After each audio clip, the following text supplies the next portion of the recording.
Once upon a time, in a village called Domeke, crime was considered a grave act, and if caught, the person is to be buried alive as a warning to others who pose a threat to the village security.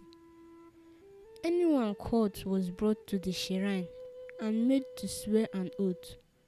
One fateful day, in the village, a widow named Akugo, who had waited for over 15 years before she took in and had her only son Obinna, was told her son had been caught stealing.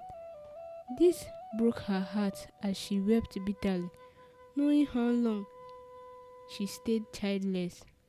Before this time, while her husband was alive, he was very influential in Umeke and was well respected.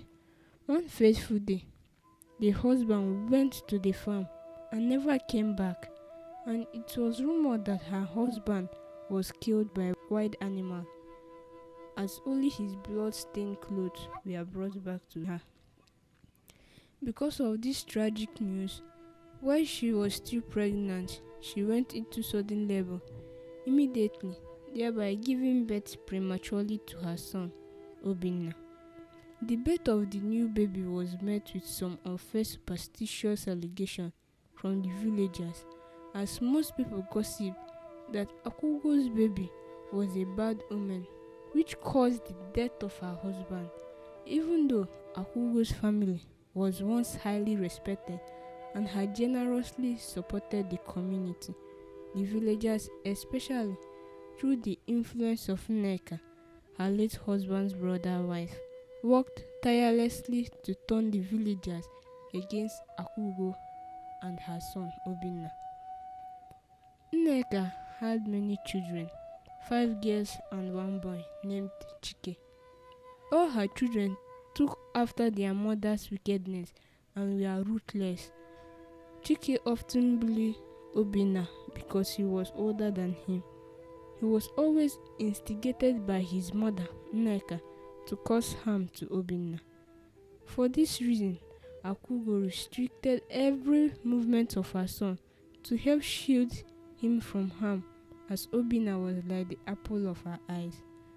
She would rather make time at night to tell Obinna stories than allow him join other children at the moonlight tales at the village square every night. Akugo kept on to this art until she was sure her son was grown enough to start taking care of himself. One day, as Obinna was out with other boys of his age at the village square, Chike quietly stole a boy's ornament and dropped it inside the bag belonging to Obinna without anyone noticing. A thorough search was carried out on each person, as each person was searched completely, and when it got to the turn of Obinna, the missing item was found on him. He tried to explain his innocence, but it fell on deaf ears as they dragged him to the king's palace through the village as people watched. Although the king wanted to pardon Obinna after listening to him and taking pity, the villagers started to revolt against the king's order and shouted, insisting that others had been killed the same way and that Obinna's case was no different from the others who had gone the same route. The king asked that Obinna be taken to the village shrine to swear according to their village custom. Nneka had gone behind to lure Mpume, who is the village native doctor that was responsible for administering the oath. He forcibly manipulated the process and the judgment fell against Obinna. Akugo begged and even fainted while pleading for her son, but they still led him to be buried in the evil forest. While this issue lingered, with many twists, turns of drama, emotion and conflict, Obinna was led along the village path as villagers shamed him. The young men of the village dug a grave and buried Obinna alive in the evil forest. Fortunately, an elderly man who was within the vicinity had noticed what was happening from afar and had watched the incident quietly. Once the villagers left the scene, the man came and started digging the grave and succeeded in exhuming the body of Obinna, which was already weak as the soil has covered him. The man managed to take him back to his hut and nursed him. His name is Nnamdi. Obinna went into a coma for 5 days and awoke with no memory of where he was from. Nnamdi told him he found him by the roadside after Obinna was inquisitive to know who he was and why they were in the thick forest. After many questions and answers, Obinna believed him.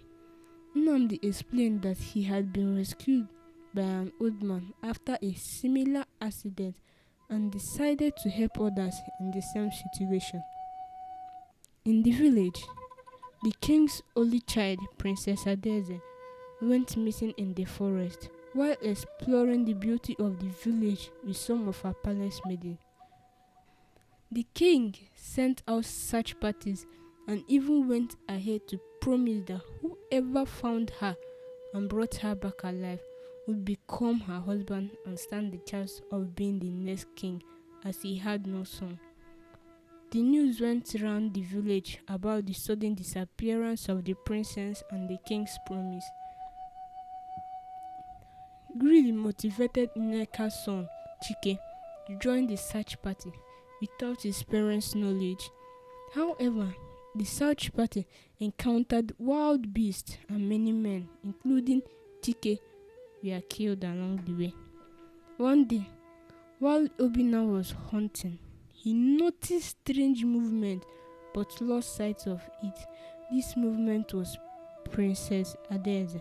Wandering lost, Obinna lost track of that movement. When he drew close, he shot his arrow at it but heard a human scream.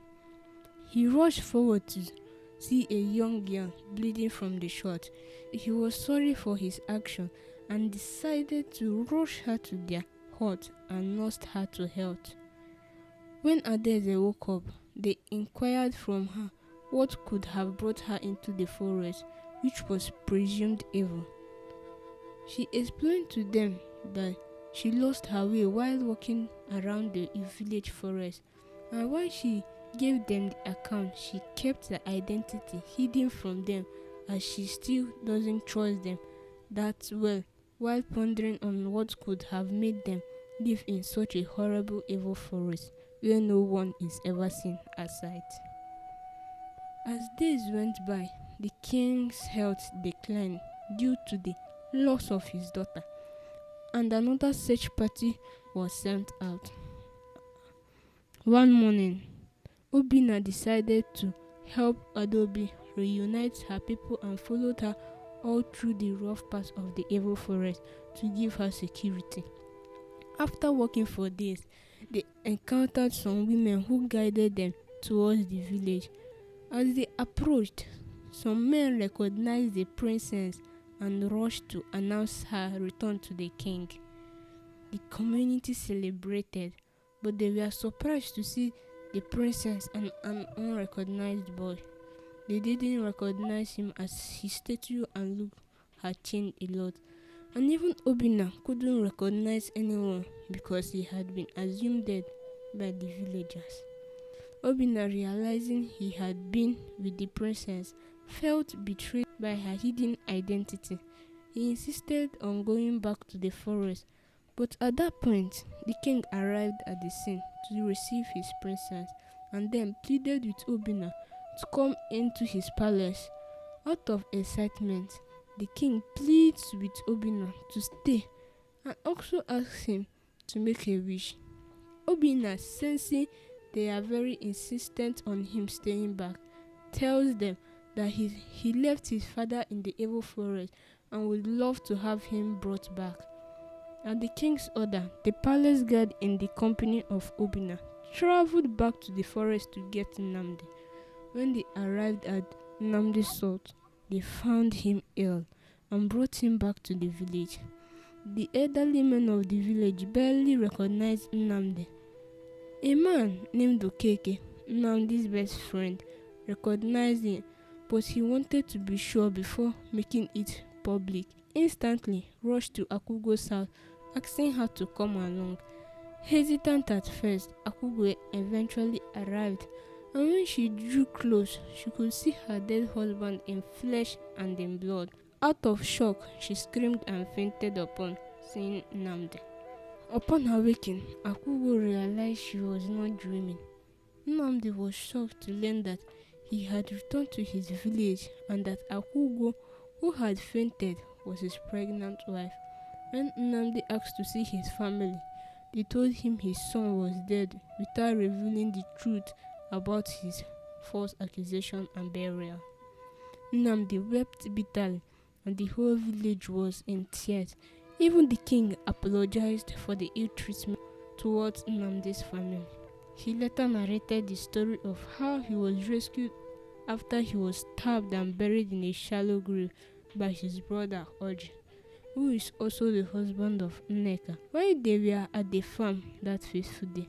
It was also at this point that he narrated how he also rescued Obinna after he witnessed him being buried alive in the evil forest.